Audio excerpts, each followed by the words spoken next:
intelligibility. The fundamental grammar of cognition has to line up with the fundamental grammar of ontology.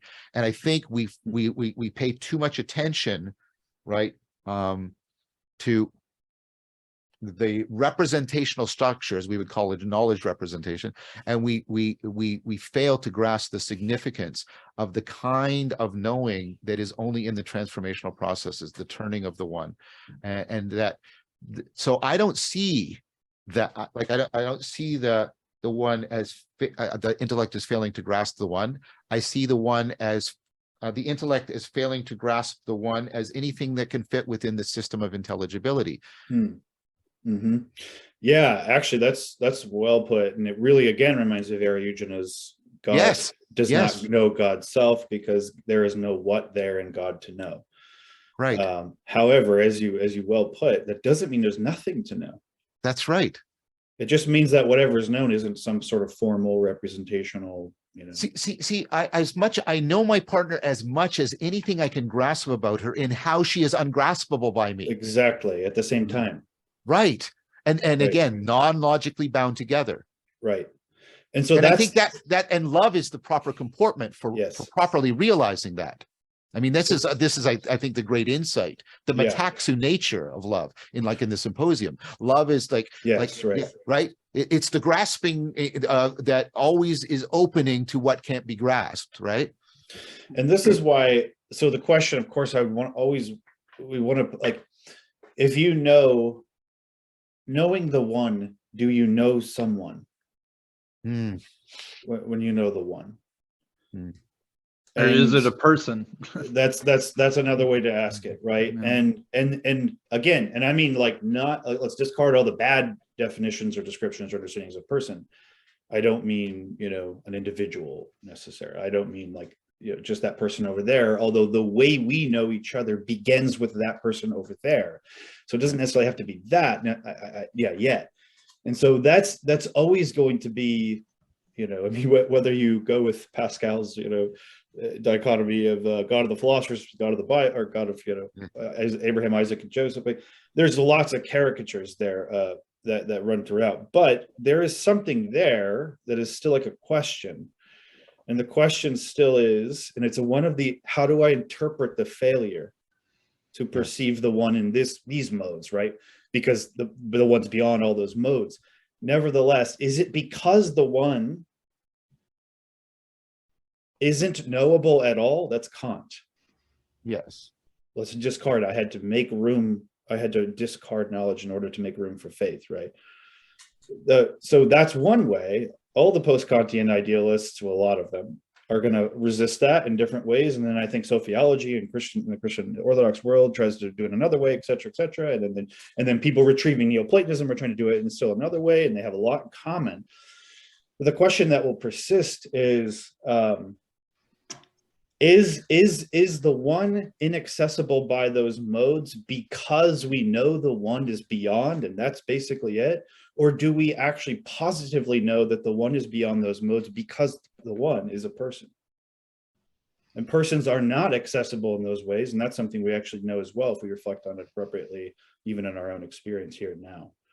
That's the question. I'm just throwing it out there as, is that the wrong question? Is that the wrong framework? I don't know. Let me see what I think I'm saying. And you said it has at least it was a plausible proposal. I'm trying to say the one is knowing in the beyonding, and the beyonding is not any settling into any one thing known. Right. And is there a beyonding in a person? Yes. And the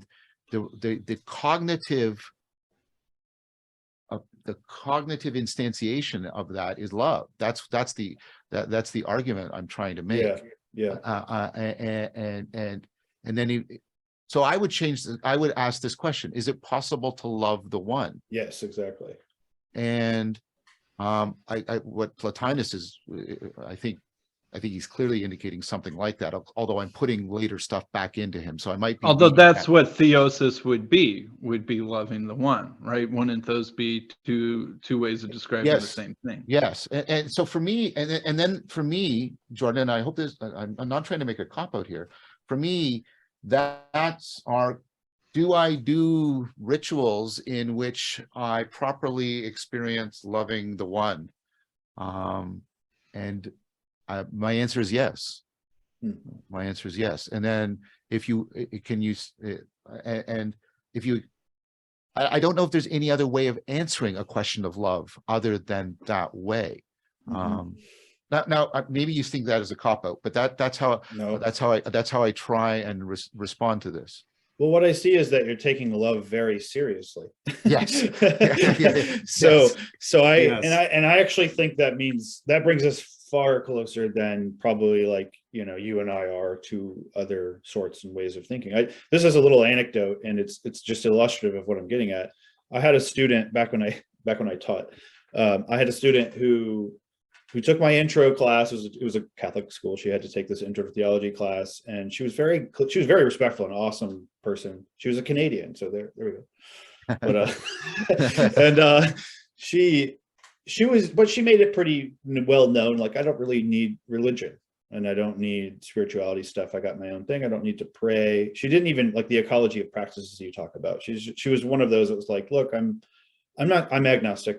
Maybe yes or no. I don't know. And so I was like, okay, you know, we had good discussions, and we had discussions about whether it's possible to, you know, be a traditionalist, you know, or is that sort of its own tradition, etc. Right. And great student, really smart.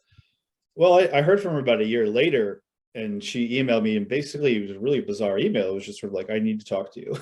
I was like, okay, like, sure, yeah, here we go. And basically she came to my office, and she proceeded to tell me that past summer, her younger brother was diagnosed with cancer. He's like 17. And she's like, remember when I told you a year ago I didn't need God as person or anything like that? I was wrong. And I know that because the moment I learned that he had cancer, I wanted to pray, and I didn't want to just speak to no one. So she was wanting in love. She wanted a beloved. And that's a positive thing. That's not nothing. That's nothing relative to things like concepts, ideas, definitions, but it's something that's so real and so positive that it initially looks like it's a negation of everything else, but actually it's an embrace of everything else. And that's the heart of person. And so anyway, we went on and had this discussion. That was so fascinating. And I talked to her about it later. I was just like, and she's like, I don't know why I wanted that. I never thought I did. I didn't think I needed any like connection like that. And there's a million ways to interpret that. It's a single anecdote. But that's what I'm getting at. And what I'm hearing you say is that you do think that, like, you do believe that love is the sort of not just mode of knowing truth, but that maybe truth can speak. Maybe truth is also a person. Right. Oh, sorry. No. Right. I mean, this is why I say, and I've said it publicly many times, I prefer Christian Neoplatonism to pagan Neoplatonism precisely because of the integration of logos and agape. And I think we're exemplifying that right now in a profound way. And this is part of my general thing about, again, looking at the grammar of cognition, the attempt to separate rationality from affect is just totally misframing the reality of how cognition works. And I often say this, like, relevance realization is not and cannot be cold calculation, right? And there's all kinds of empirical, like the fifth E of 4E cognitive science should be emotion,